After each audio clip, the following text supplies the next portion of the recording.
fought for the town of James Island for 14 years. And now, former James Island Mayor Mary Clark is back to speak to me exclusively for a special edition of Quintin's Profiles. Well, Mary, you know, the last time I talked with you was over the phone last week. Yes. And I believe we talked for like 2 hours. Oh, yes. Yeah. Thank you. Yeah. Thank you. And you also told me that you actually were going to be turning 81 soon. I will be 82 on August 19th. Okay. The same day Bill Quintin will be 66, I think. Yes. And you know, tell me. Or 68, I'm not sure. With him, yeah. He's ageless. Yes, that exactly. He looks so great, yeah. And you know, a lot of people know that you haven't been in the spotlight for a while. So tell me, how are you? I'm doing very well. Yeah. I'm about the same as I was before.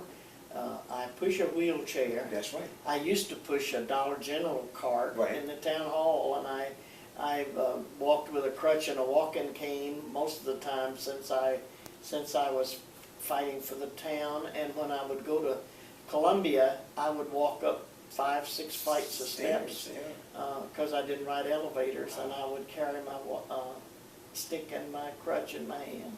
So I'm doing very well because I push a wheelchair around the tennis courts, and when I get tired, I sit down in it.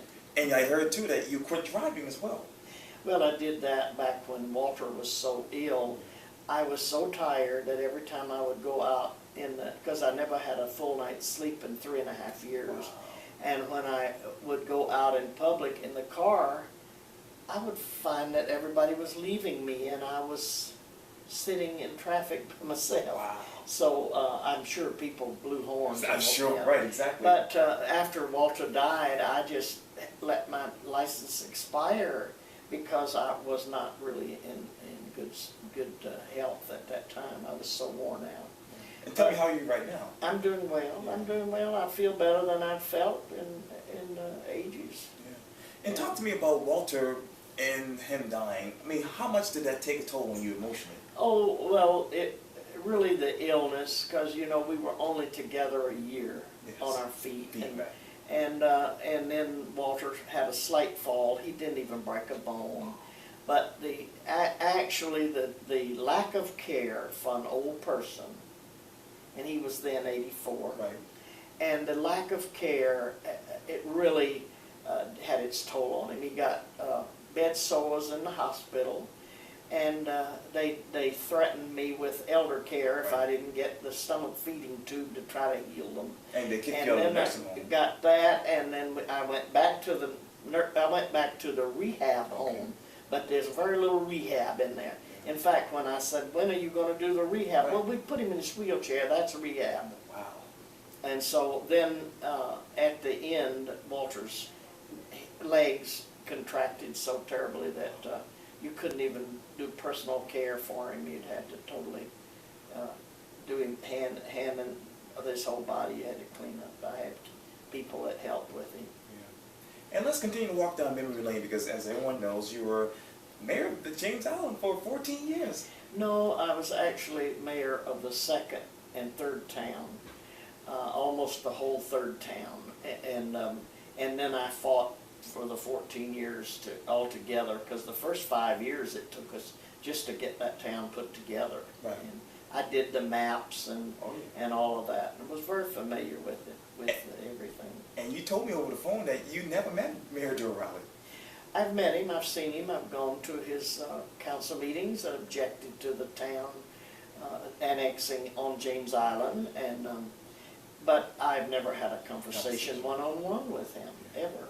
Yeah. And you know, let's go back down memory lane again, because as everyone knows, you also tried to fight for MacLeod Plantation. Yes, I thought that should be a part of James Island. And we did a lot of work, laid out a beautiful plan for it, and had a foundation that we were going to raise money.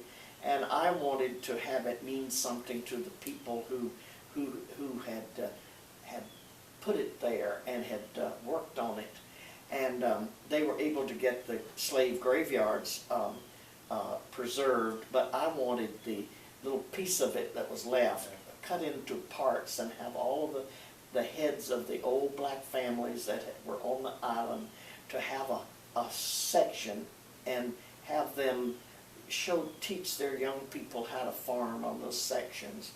And then I wanted the slave cabins to each one be a part of the town, I mean, a part of the heritage of the people, and have one with indigo, one with cotton, Right. one with truck farms, Sure. and have it, the history of it mean something. I had furnishings, period furnishings, antique furnishings, to furnish the house again, because most of the furnishings were taken out. But that was not the that was not the plan that they wanted for it. The city wanted for it, so it ended up and was sold to the parks. And let's talk about now, because when we were talking over the phone, you talked to me about your Wounded Warrior project that you're involved with, and AmericasWarrior.net. For those who don't know, tell me how you're involved with that. Well, when I married Walter, he had 10 tennis courts, and he had it for almost 50 years. He started in '63, and it had gotten run down, so the courts needed redoing.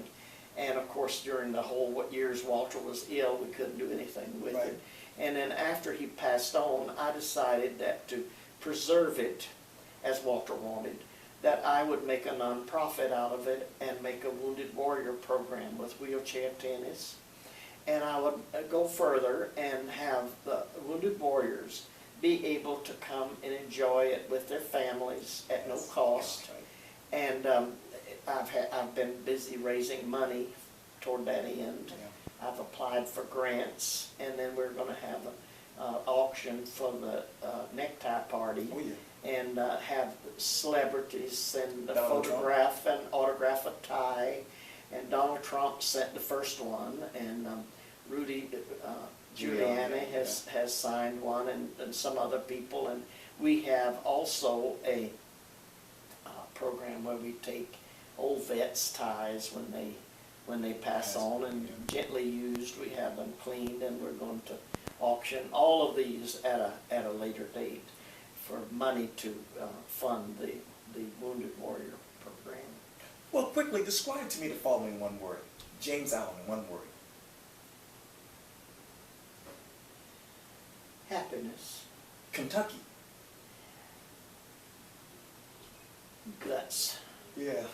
Being in an all-girls school. That's the way it ought to be. Yeah, yeah. That was the last all-girls public high school in South Carolina. Yeah. And they did away with it. I think they should always do that. Young people would learn better if they were segregated according to the sexes. Yeah. One word to describe Mary Clark. Tough. One word to describe Walter Herbert. Sweetheart. One word to describe John Graham Alton. Oh, that was my love. Yeah. That was my love.